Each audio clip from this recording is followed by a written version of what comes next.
before the Passover and the festival of unleavened bread. The chief priests and the scribes were looking for a way to arrest Jesus by stealth and kill him.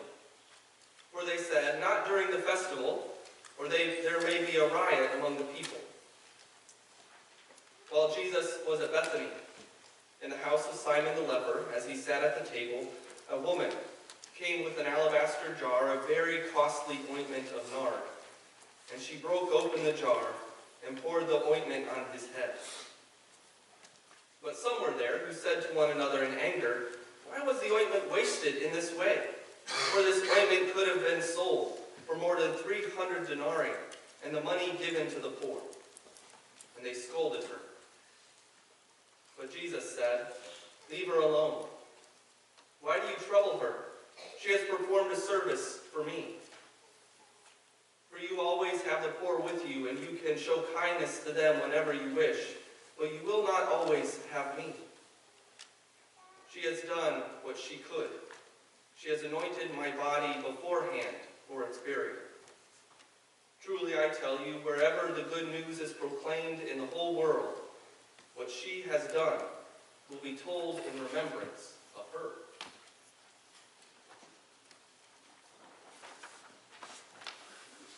It was common, when guests would come for a big meal, that you would anoint their head with this wonderful, wonderful oil and perfume. And it was also common, if you had a very, very special guest, that you would break the dishes that they used because no one else was worthy to touch them. But to take the oil that was worth a year's wage and to break that over Jesus' head, that was just ridiculous. That was wasteful. I mean, come on, these were the disciples. They've been hanging around Jesus, talking about taking care of the poor, talking about taking care of those who are the outcasts, and Jesus would allow them to waste that kind of money on his head? See, they tried to box Jesus in with his own words. We do that, don't we? We box Jesus in with his own words. We find things in the Bible to justify our actions or to determine how we're going to behave because it fits into who we are. And yes, most of the time Jesus would most definitely say, "Give the money to the poor." But sometimes we just need to be extravagant for Jesus. Sometimes we need to do things that are so crazy that people step back and recognize this love that is being shared. That recognizes this love that is being responded to. Could you imagine being in a relationship where you never were excited about the relationship? Could you imagine being in a relationship where you weren't willing to be a little bit extravagant to celebrate that relationship? This woman, one of the poor they probably would have helped, took a year's worth of wages to express her love. I mean, when was the last time you were really extravagant for Jesus? When was the last time you were extravagant and did something that everyone else thought was foolish by the world's standards, but Jesus embraced as lovely? When was the last time? I don't know, maybe when someone gave our entire solar system to the church? Maybe a couple weeks ago with a woman who was caught under a swindling deal in a car that had her in poverty, and her friends paid $15,000 to get her out of it. But maybe you don't have money. Okay, when was the last time you took the day off to just spend with somebody? Not to go and do things for them or to serve them, but just to be with them. When was the last time that you doubled your tip or made the tip equal to what the check was? Or that you took your kids out of school so you could just play with them instead of going to the doctor or doing something like that? When was the last time you did something that the world would look at and see as foolish because you wanted to be extravagant in your love for Jesus?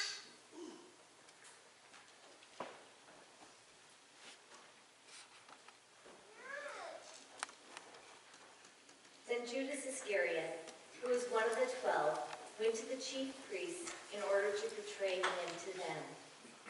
When they heard it, they were greatly pleased and promised to give him money. So he began to look for an opportunity to betray him. On the first day of unleavened bread, when the Passover lamb is sacrificed, his disciples said to him, "Where do you want us to go and make the preparations for you to eat the Passover?" So he sent 2 of his disciples, saying to them, "Go into the city, and a man carrying a jar of water will meet you. Follow him. And wherever he enters, say to the owner of the house, 'The teacher asks, where is my guest room where I eat the Passover with my disciples?' He will show you a large room upstairs, furnished and ready. Make preparations for us there." So the disciples set out and went to the city and found everything as he had told them, and they prepared the Passover meal.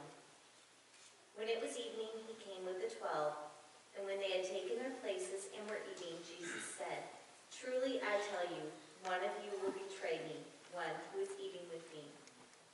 They began to be distressed and say to him one after another, "Surely not I." He said to them, "It is one of the 12, one who is dipping bread into the bowl with me. For the Son of Man goes as it is written of him, but woe to the one by whom the Son of Man is betrayed. It would have been better for that one not to have been born." While they were eating, he took a loaf of bread, and after blessing it, he broke it, gave it to them, and said, "Take, this is my body." And then he took a cup, and after giving thanks, he gave it to them, and all of them drank from it. And he said to them, "This is my blood of the covenant, which is poured out for many. Truly I tell you, I will never again drink of the fruit of the vine until the day when I drink it new in the kingdom of God."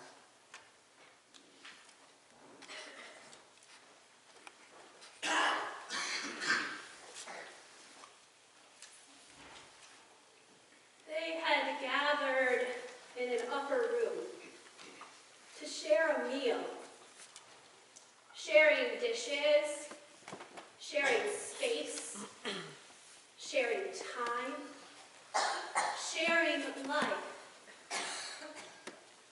Leading up to the meal, so many complex things started to come together. Even the time was right. It was the Passover, the festival of the unleavened bread. Do you remember the history of the story here? When the Israelites were in slavery in Egypt, they celebrated this feast of unleavened bread on the night that they were freed from slavery. They spread the blood of the lamb over their door frames, and the angel of death passed over their homes, leaving them untouched. The blood of the lamb spared their lives and freed them from slavery. So it's Passover again, and the people are gathering from all over Israel to share this meal again. And the disciples gather to share this meal. Jesus sends 2 of the disciples ahead. I like how in the Gospel of Mark, Jesus sends some of the extra disciples ahead. It's like he has several layers of disciples who follow him. And he sends some that are a little bit more on the margins ahead to prepare the upper room. He keeps his 12 closest disciples with him for some reflection, some teaching, for a longer stroll together. Jesus knows what's coming, and he pulls those who are closest to him even closer. And then all of them arrive when everything is ready. As the 13 enter the room, the meal has been prepared. It's a meal fit for a king. 10 courses, best dishes, and ready. This fits the idea the disciples have about who Jesus is, that he's a king and they're gathered at the table for this feast. But then while they're eating, two major things happen.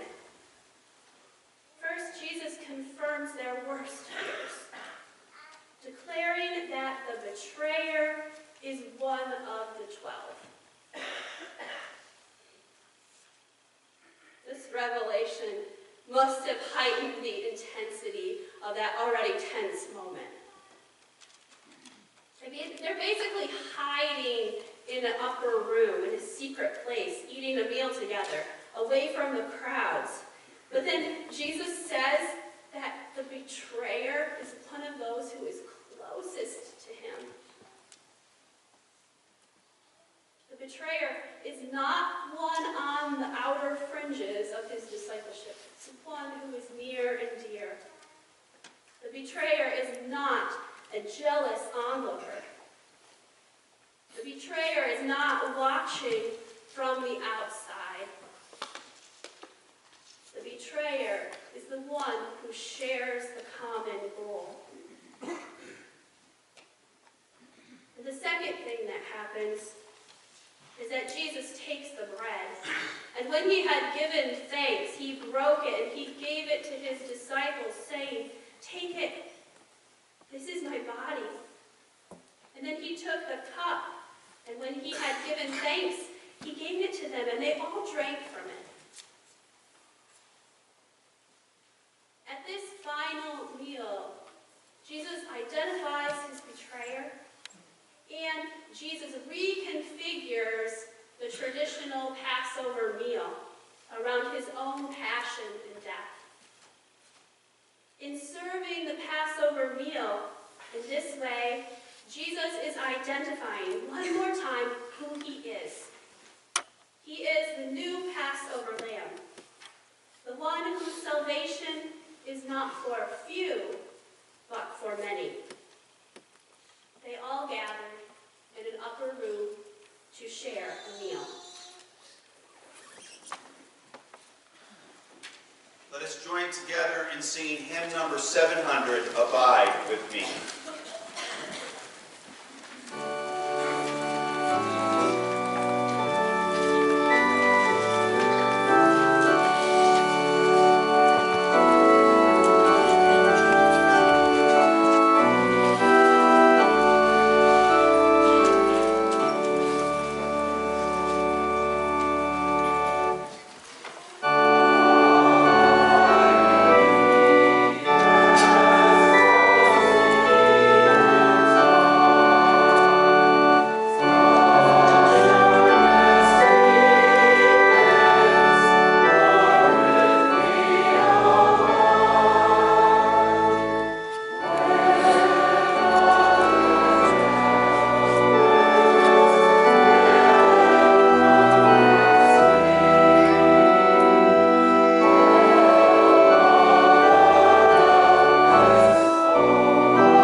And Jesus said to them, "You will all become deserters, for it is written, I will strike the shepherd, and the sheep will be scattered. But after I am raised up, I will go before you to Galilee." Peter said to him, "Even though all become deserters, I will not." Jesus said to him, "Truly I tell you, this day, this very night, before the cock crows twice, you will deny me 3 times." But he said to him, "Even though I must die with you, I will not deny you." And all of them said the same. They went to a place called Gethsemane. And Jesus said to his disciples, "Sit here while I pray." He took with him Peter and James and John and began to be distressed and agitated. And he said to them, "I am deeply grieved, even to death. Remain here and keep awake." And going a little further, he threw himself on the ground and prayed that if it were possible, the hour might pass from him. He said, "Abba, Father, for you all things are possible. Remove this cup from me. Yet not what I want, but what you want."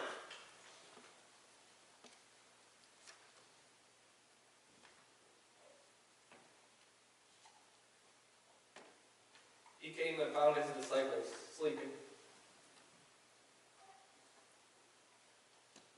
And he said to Peter, "Simon, are you asleep? Could you not keep awake for even 1 hour? Keep awake and pray, that you may not come into this time of trial. The spirit indeed is willing, but the flesh is weak." And again he went away and prayed, saying the same words. And once more he came and found them sleeping, for their eyes were heavy, and they did not know what to say to him. Jesus came a 3rd time and said to them, "Are you still sleeping and taking a rest? Enough. The hour has come. The Son of Man is betrayed into the hands of sinners. Get up, let us be going. See, my betrayer is at hand." Immediately while he was still speaking, Judas, one of the 12, arrived, and with him was a great crowd with swords and clubs, from the chief priests and the scribes to the elders. Now the betrayer had given them a sign, saying, "The one I will kiss is the man. Arrest him and lead him away under guard."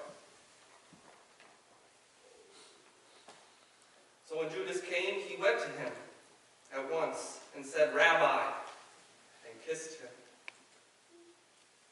And they laid hands upon him and arrested him. But one of those who stood near drew his sword and struck the slave of the high priest, cutting off his ear. And Jesus said to them, "Have you come out with swords and clubs to arrest me as though I were a bandit? Day after day I was with you in the temple teaching, and you did not arrest me. But let the scriptures be fulfilled." All of his disciples deserted him, and they fled. A certain young man was following him, wearing nothing but a linen cloth. They caught hold of him, but he left the linen cloth and ran off naked.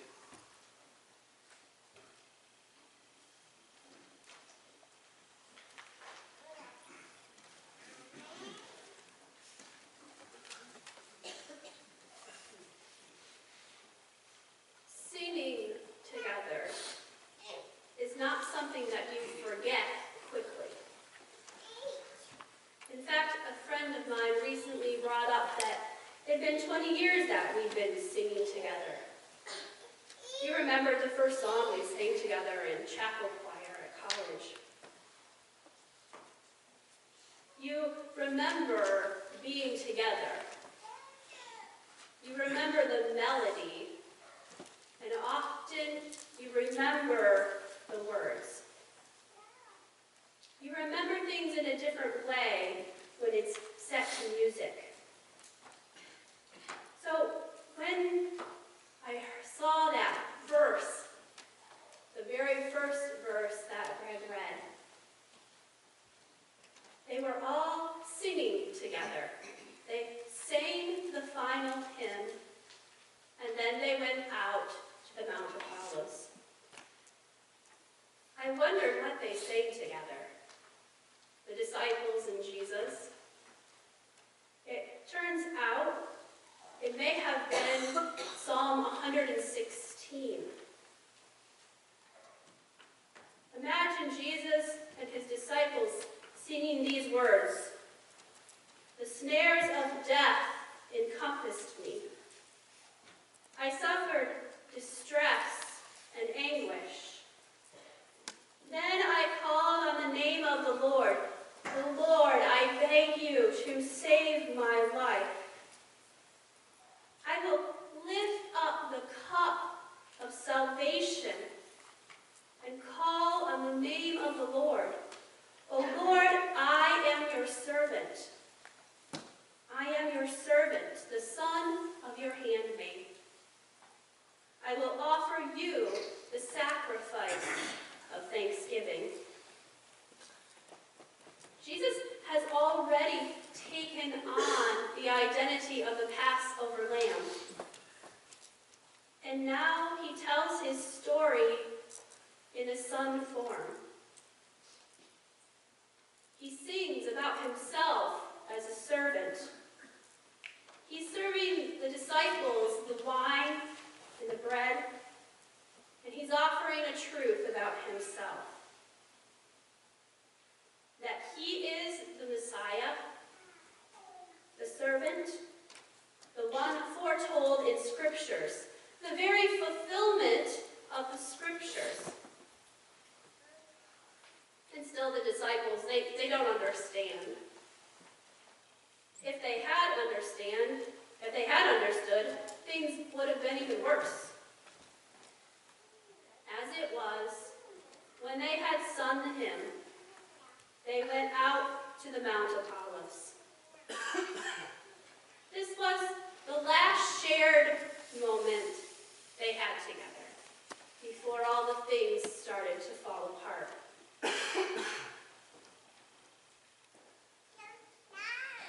As they climb up the hill, Jesus informs all of the 12 that they're going to desert him.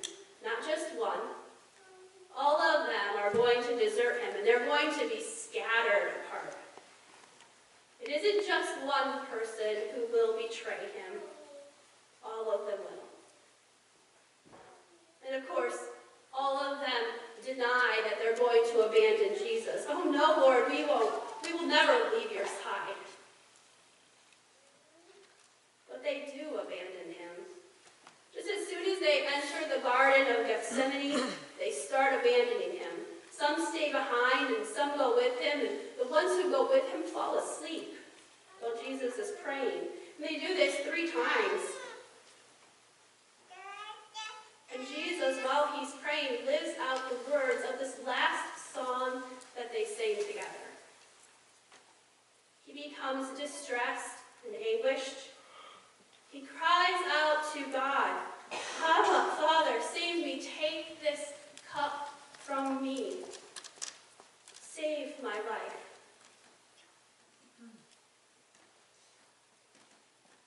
I wonder how often the disciples remembered that last meal and the song.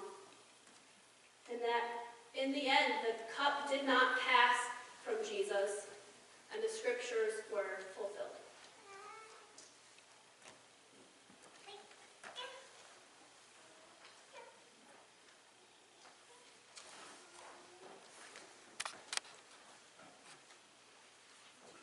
They took Jesus to the high priest, and all the chief priests, the elders, and the scribes were assembled.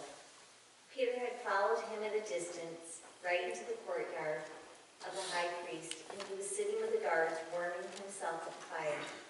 Now the chief priests and the whole council were looking for testimony against Jesus, many gave false testimony against him, and their testimony did not agree. Some stood up and gave false testimony against him, saying, "We heard him say, 'I will destroy this temple that is made with hands, and in 3 days I will build another, not made with hands.' But even on this point their testimony did not agree. Then the high priest stood up before them and asked Jesus, 'Have you no answer? What is that they testify against you?' But he was silent and did not answer. Again the high priest asked him, 'Are you the Messiah, the Son of the Blessed One?' Jesus said, 'I am, and you will see the Son of the Man seated at the right hand of the power, and coming with the clouds of heaven.' Then the high priest tore his clothes and said, 'Why do we still need witnesses? You have heard his blasphemy. What is your decision?' All of them condemned him as deserving death. Some began to spit on him, to blindfold him, and to strike him, saying to him, 'Prophecy.' The guards also took him over and beat him. While Peter was below him in the courtyard, one of the servant girls of the high priest came by. When she saw Peter warming himself, she stared at him and said, 'You also were with Jesus, the man from Nazareth.' But he denied it, saying, 'I do not know or understand what you are talking about.' And he went out into the forecourt. Then the cock crowed. And the servant girl, on seeing him, began again to say to the bystanders, 'This man is one of them.' But again, he denied it. Then after a little while, the bystanders again said to Peter, 'Certainly you are one of them, for you are a Galilean.' But he began to curse, and he swore an oath, 'I do not know this man you are talking about.' And at that moment, the cock crowed for the second time. But then Peter remembered that Jesus had said to him, 'Before the cock crows twice, you will deny me 3 times.' And he broke down and wept. As soon as it was morning, the chief priests held a consultation with the elders and the scribes and the whole council. They bound Jesus and led him away and handed over him to Pilate. Pilate asked him, 'Are you the king of the Jews?' He answered him, 'You say so.' Then the chief priest accused him of many things. Pilate asked him again, 'Have you no answer? See how many charges they bring against you?' But Jesus made no further reply, so that Pilate was amazed. Now at the festival he used to release a prisoner for them, anyone for whom they asked. Now a man called Barabbas was in the prison with the rebels who had committed murder during the insurrection. So the crowd came and began to ask Pilate for them to do according to the custom. Then he answered them, 'Do you want me to release for you the king of the Jews?' For he realized that it was out of jealousy that the chief priest had handed him over. But the chief priest stirred up in the crowd to have him release Barabbas for them instead. Pilate spoke to them, 'Then what do you wish to have me do with the king of the Jews?' And they shouted back, 'Crucify him.' Pilate asked them, 'Why? What evil has he done?' But they shouted all the more, 'Crucify him.' So when Pilate saw that he could do nothing, but rather that a riot was beginning, he took some water, washed his hands before the crowd, saying, 'I am innocent of this man's blood. See to it yourselves.' And the people as a whole answered, 'His blood shall be on us and our children.' So he released Barabbas for them, and after flogging Jesus, he handed him over to be crucified.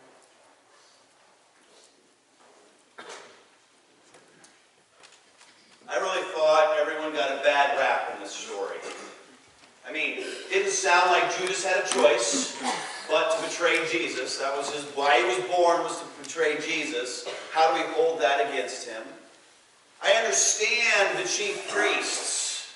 I understand what it is to hold your faith so dearly that when someone is threatening it, doesn't it make sense to stand against them? Doesn't it make sense to try and to protect the faith against this blasphemy? I mean, Jesus claimed to be God in that moment. It was clear You did not blaspheme God. And to blaspheme God by claiming to be God, that was unthinkable. They could not stand for it, because what would happen to the faith? And then there's our friend Pilate. I mean, he's just trying to keep the peace. He's doing whatever it takes to keep the peace. Doing whatever it takes to make sure that all of these people stayed calm. Some historians believe there could have been as many as 3 million people roaming around that area on this Passover time. And they had to keep the peace. Isn't that what we're supposed to do? Isn't that what we need to be about? Keeping the peace? Making sure that law and order is what is followed? And Pilate had to do whatever he could, even if it meant washing his hands of the whole thing. I realize why I feel sorry for these folks. Because I see myself in every single one of them. I see myself constantly betraying Jesus when I have an opportunity to do what is right in the name of Jesus, and I decide that I don't want to ruffle feathers. I see myself as the disciples denying Christ when I have a time to share that love and grace with others, but I really don't want to be considered a Jesus freak. I've experienced those times where I have been so consumed by the purity of the faith, so consumed by the purity of the church, so consumed with preserving the traditions that are ours, that I ignore what Jesus is saying. I ignore what Jesus is proclaiming. And not only don't I do anything, but I attack and I force out those that are trying to bring change. And how many times do I not know the right answer? Do I not know what Jesus wants of me, and I make excuses and wash my hands?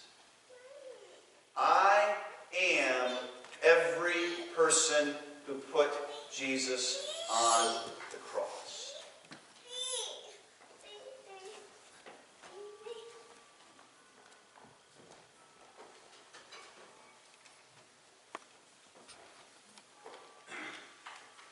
Then the soldiers led Jesus into the courtyard of the palace, that is, the governor's headquarters. And they called together the whole cohort. They clothed him in a purple cloak, and after twisting some thorns into a crown, they put it on him, and began saluting him, "Hail, King of the Jews!" They struck his head with a reed, spat upon him, and knelt down in homage to him.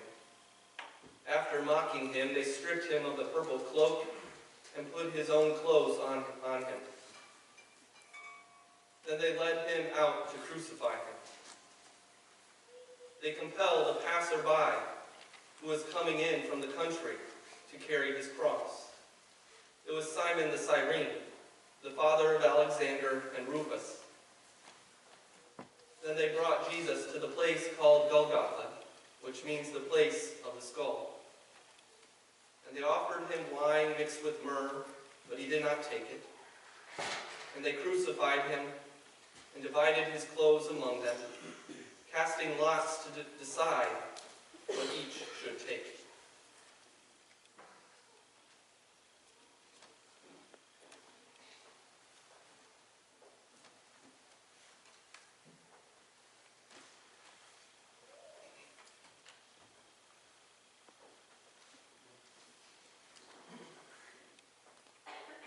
It was 9 o'clock in the morning when they crucified him.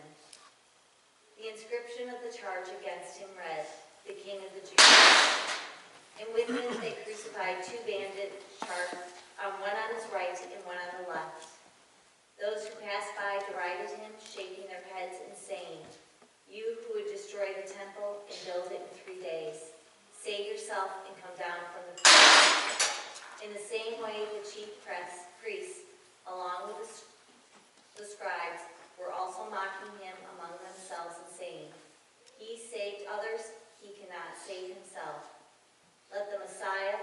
King of Israel, come down from the cross now, so that we may see and believe. Those who were crucified with him also taunted him. When it was noon, darkness came over the whole land until 3 p.m. At 3 o'clock, Jesus cried out with a loud voice, my God, why have you forsaken me?" When the bystanders heard it, they said, "Listen, he is calling for Elijah." And someone ran, filled a sponge with sour wine, put it on a stick, and gave it to him to drink, saying, "Wait, let us see whether Elijah will come to take him down." Then Jesus gave a loud cry and breathed his last, and the curtain of the temple was torn in two from top to bottom. Now when the centurion who stood facing him saw that in this way he breathed his last, he said, "Truly, this man was God's son."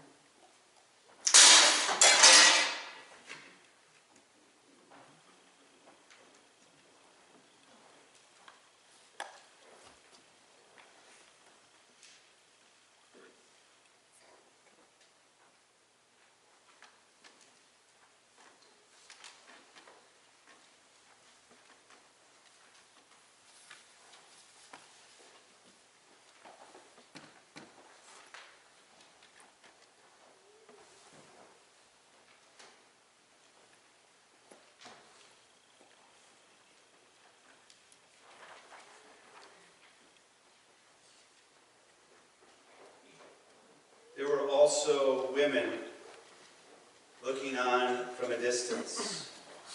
Among them were Mary Magdalene and Mary, the mother of Jesus the younger, and of Joseph and Salome. These used to follow him and provided for him when he was in Galilee. And there were many other women who had come up with him to Jerusalem. When the evening had come, and since it was the day of preparation, that is, the day before the Sabbath, Joseph of Arimathea, a respected member of the council, he was also himself waiting expectantly for the kingdom of God, went boldly to Pilate and asked for the body of Jesus. Then Pilate wondered if he was already dead, and summoned the centurion and asked him whether he had been dead for some time. When he learned from the centurion that Jesus was dead, he granted the body to Joseph.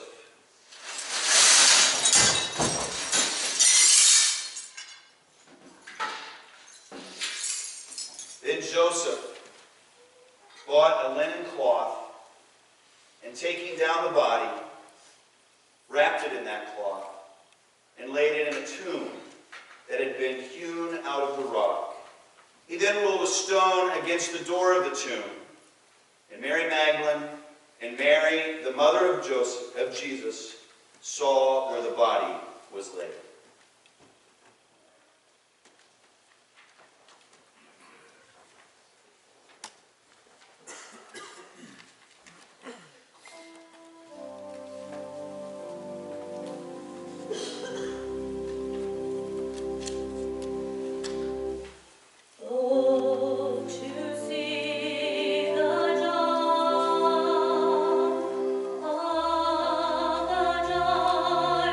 Day.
this morning be our word.